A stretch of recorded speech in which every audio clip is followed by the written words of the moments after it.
Je la comprends pas tellement, si tu veux, parce que moi c'est vraiment... On le fait pour être aimé, tu l'as fait pour être aimé aussi. Mais moi je l'ai fait pour partager...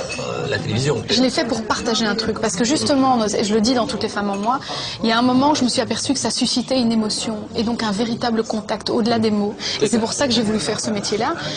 Et oui, un jour, je suis devenue connue, j'ai vendu des albums, j'ai gagné des récompenses, j'ai fait de la télé, les gens me croisent dans la rue, me reconnaissent. Mais c'est parce que je disais dans une interview, je pensais du journal du dimanche en 2000, tu disais oui, effectivement, dès l'âge de 5 ans, je voulais être célèbre ou... J'ai dit ça? Enfin, peut-être qu'ils l'ont écrit, que tu l'as pas dit, je ne sais pas, mais... Je voulais réussir. Ce qui est le cas de beaucoup d'artistes, encore une fois, il n'y a pas de... Non, mais j'ai aucun problème avec le fait de devenir célèbre. Il n'y a rien de sale. En revanche, je pense que ce que j'ai voulu dire par rapport à cet esprit d'enfant, tu sais, quand tu as 5 ans et que tu vois d'autres filles à la télé se faire acclamer, se faire applaudir dans leur magnifique robe devant un piano à queue. Aujourd'hui, on les voit plutôt en bikini, voilà, contre un mur. Bon, c'est autre chose. Mais moi, quand j'étais gamine, il y avait quand même un espace extrêmement onirique dans la musique. Tu vois, on rêvait de quelque chose qui rappelait un peu les contes de fées, la princesse étant aimée, partageant ses grandes chansons avec les autres. Moi, c'était un peu... C'était ça, être dans le rêve. C'était plus le rêve, en fait. Au-delà de cette ambition qui devient un moteur avec le temps. Tu vois, c'est vraiment le rêve. Cette maternité nouvelle, cette naissance, etc. Est-ce que, finalement, ça a généré des choses dont tu te doutais, auxquelles tu t'attendais, ou est-ce qu'il y a vraiment, voilà, ça a changé ta vie ou tes sentiments, tes émotions, tes valeurs d'une façon beaucoup plus forte que tu ne l'imaginais? Mais je suis étrangement encore beaucoup plus fragile qu'avant, parce que... Oui, plus sensible. Beaucoup plus sensible. Dans la moindre chose, créer un relais à mon enfant, à ma vie, dans le sens à l'endroit de la maman. Tu vois, et effectivement me pose une foule d'interrogations que je n'ai jamais eues auparavant. Tu sais, la vieillesse, l'évolution d'une vie, le fait de prendre un peu de distance avec ce métier au profit d'une famille. Et oui, ça change la vie totalement. Dans mon cas, ça l'a changé très positivement. Ça décentre un peu, tu sais, de ce côté, on se regarde, on a un objectif sur soi, on est tout le temps face à soi, on pense à soi, soi. C'est bon, tu vois, tout d'un coup, est-ce qu'on a la compotine, est-ce qu'on a, voilà, oui, est-ce que tu as tout ce qu'il faut dans le sac, ou la poussette, on l'a laissé, enfin, tout d'un coup, il y a 1000 choses auxquelles tu penses dans une journée qui ne sont pas, qui ne te renvoient pas en permanence à cet ego qui est extrêmement épuisant à un moment donné. Ouais, voilà. Tu veux ou tu veux pas faire un duo avec Céline Dion? Bien sûr que je veux, bien sûr, mais ça serait, mais tu peux pas savoir, ça serait... C'est marrant, oui, et ça clouerait le bec à tous ces racontards, à toutes ces histoires. Mais je veux depuis que j'ai 12 ans. J'ai déjà parlé, parce qu'on sait que même s'il n'y a pas de rivalité entre vous, enfin, je comprends très bien que vous vous en foutez, ça passe au-dessus de votre tête, mais néanmoins, il y a les managers, il y a ceci, il y a cela, on connaît quand même le métier. Les gens ne peuvent pas toujours se parler vraiment, alors qu'au fond, ils aimeraient. Tu as raison. Écoute, c'est drôle parce que j'ai pas de réponse à cette question. Moi, je sais que pour l'avoir croisé quelques fois dans ma vie, il n'y a pas plus alla mano, comme on dit en italien. La mano, ça veut dire disponible. Il n'y a pas de barrière quand elle est face à toi. Donc, je n'étais qu'à un pas de pouvoir lui demander « et si on chantait ?» Mais tu sais, j'ai vraiment pas dit mon dernier mot par rapport à ça, parce que pour ça, j'ai un culot incroyable, et surtout l'amour me donne des ailes par rapport à ça. C'est vraiment une femme que j'aime. Tu veux ou tu veux pas jouer dans un film de fiction que réaliserait par exemple Gérard Polichinno, ton compagnon, qui n'est pas que réalisateur de Taratata, qui a aussi fait de la fiction. Ouais, bien sûr, c'est un projet dont on a déjà parlé, on a déjà été sollicités tous les deux, à titre, enfin lui d'une part, ce qui est étrange, c'est que des fois on nous sollicite, lui d'un côté, moi d'un autre, et puis finalement on se retrouve à parler un peu des mêmes choses. Mais c'est quelqu'un dont en fait je dirais c'est l'extrême talent, c'est vraiment ça, sa finesse, c'est ça, c'est capter l'émotion dans l'image. C'est pour ça qu'il filme si bien la musique, parce qu'il est capable de l'entendre et de la restituer. Parce qu'il en compose aussi. Bien sûr.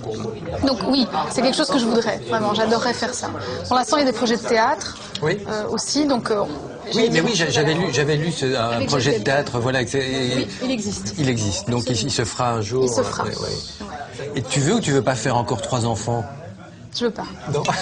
Un, ça suffit? Non, un, ça suffit pas. Mais 3 peut-être. Mais 3 peut-être pas. Tu vois?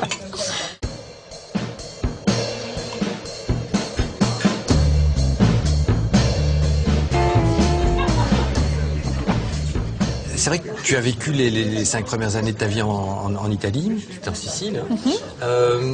Est-ce que tu gardes des images de ça? Les images marquantes, je dis pas celles qu'après on se fabrique en regardant des photos. Je parle des images. Est-ce que tu en as? Oui. J'ai un sapin de Noël, en particulier. Et l'insistance de papa pour ne pas que je touche les boules. Ça, vraiment, c'est une image que j'ai. C'est viscéral, tu vois. Je le vois faire... Et moi qui m'approche. Donc ça, c'est toute petite, hein, parce que c'était quand même de 0 à 5 ans. Oui, c'est ça. Ouais. Tout petit, tu vois. Mais comment se fait-il que vous étiez là? Je sais que ta mère est sicilienne, mais ton père est belge, flamand, enfin, voilà, exactement. Et quoi, il a suivi ta mère qui voulait retourner... En fait, ils n'ont jamais vécu là-bas. On vivait là-bas entre 7 et 8 mois par an, parce que papa ne travaillait que quelques mois par an. Avec le métier qu'il faisait, il pouvait travailler 4-5 mois par an, on va dire. Et le restant du temps, là-bas. Et donc, ce qui se passait, des fois, c'est que moi, je restais. Papa revenait travailler tout seul, et puis maman et moi on restait parfois quelques semaines supplémentaires. Donc j'ai vraiment un souvenir de petite enfance sicilienne, avec des grands-mamans qui parlent italien, des tantes qui courent dans tous les sens, des cousines qui courent dans tous les sens. C'est ça. Mais effectivement, c'était une période un peu où on intercalait les mois belges et les mois siciliens, si tu veux. Et ton père faisait quoi? Parce que j'ai en chauffage. Papa était technicien. Il était ramoneur, tout simplement. Voilà, c'est ça. Parce qu'il avait été dans sa jeunesse guitariste, c'est ça, mais il ne l'était plus quand tu étais... C'est ça qu'on dit, voilà, il était guitariste de Petula Clark. Papa est artiste, mon papa est un artiste. Et mon papa a fait plein de choses quand il était gamin. Il a fait de la pub. C'est un très beau mec, mais c'était un gamin magnifique, avec des yeux bleus, châtain clair. C'est vraiment un très très bel homme, avec un talent fou, une voix splendide, il jouait de la guitare super bien. C'est un peu la coqueluche, on va dire, de son entourage. Et puis un jour un peu, je pense que les générations parfois, d'un point de vue transgénérationnel, notre éducation, nos mœurs pèsent parfois très très lourd. Je crois qu'à un moment donné, où dans sa propre vie à lui, en tant qu'enfant, il s'est fait dire, il a dû entendre un peu trop souvent, mais il faut pas faire ça, il faut se trouver un vrai métier, il faut pas faire ça. Et je crois qu'il a détourné ce rêve d'une certaine manière à son grand âme. Son grand dépit. Ouais. Ah oui.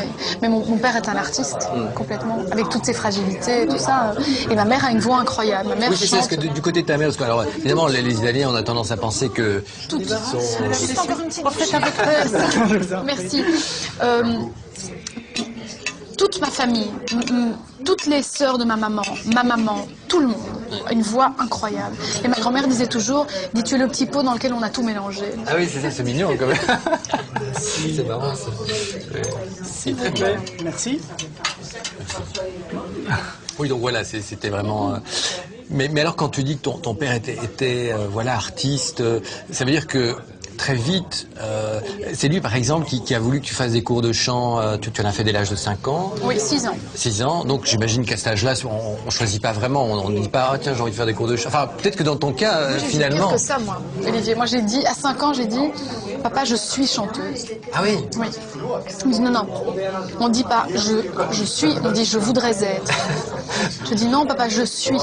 Donc franchement, je crois que c'était dans mes gènes, sincèrement. C'était pas du tout, voilà, le père qui aurait voulu être artiste, qui ne l'est pas, enfin tu vois, Non. Puis moi j'étais entourée de ça. C'est mon père continuait de prendre sa gratte et de m'accompagner partout et de chanter avec moi. Ma mère chantait. Oui, donc ce qui est génial, c'est que tu avais leur total soutien. Je t'avoue que j'ai eu des pressions, peut-être pas directement de mon papa et de ma maman, mais autour de moi, j'étais quand même perçue comme une solide marginale parce que je voulais faire ça. Je veux dire, à l'école, j'étais au lycée de Bernémont à Waterloo avec, tu vois, tu vois le genre. Bon, alors c'est vrai que je cadrais pas tellement, si tu veux, avec mes idées extrêmement décalées, mon franc-parler, tu vois, moi je montais sur scène à l'école, là on faisait la fantifère et je chantais avec mes potes, j'attrapais tout ce qui pouvait ressembler à un micro pour de